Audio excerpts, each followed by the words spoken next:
আমাদের দেশে খোকা আছে, গেদা আছে। আমাদের বরিশালে পিরোজপুরে বাচ্চা ছেলেদেরকে আদর করে ডাকে গেদা, আর বেশি আদর করলে কয় গেদু। মোহন সাহিত্যে কি কয়? খোকা কয় না? খোকা, খোকা বা গেদা কিছু বলে তো বাচ্চাদেরকে? গেন্দা, গেন্দা, গেন্দা তো আরো মজা। এখন গেন্দা, জি। তো খোকারে ডাক দিল, এই খোকা, গেন্দু, আরে মেহমান আসছে, একটু চাটা নিয়ে আয়।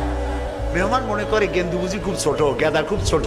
গেদা যখন চা নিয়ে আসলো, দেখা গেল গেদা শুধু ছোটই না, শুধু নিজে গেদা না, কয়েক গেদার বাপও। হযরত লোকমান ছেলেকে আবেগ ভরা মন দিয়ে ডাকতেছেন, ইয়া বুনাইয়া, ও আমার কলিজার টুকরা সন্তান, শোনো, লা তুশরিক বিল্লাহ, আল্লাহর সাথে কাউকে শরীক স্থাপন করো না। জোরে বলেন সুবহানাল্লাহ। প্রথম দাওয়া। আমার উচিত ছিল আমার সন্তানকে এই কথা শেখানো যায়, আল্লাহর সাথে শরীক করবা না। ইন্না শিরকা লা যুলমুন আযীম, শিরক হচ্ছে মস্ত বড় জুলম। কে বলেছে? জুলুম কারে বলে? ওলামারা বুঝবেন, জুলম বলা হয় ওয়াদউশ শাই ফি গায়রি মুহাল্লি, যেখানে যে জিনিস রাখার নয় সেইখানে সেই জিনিস রাখার নাম জুলম।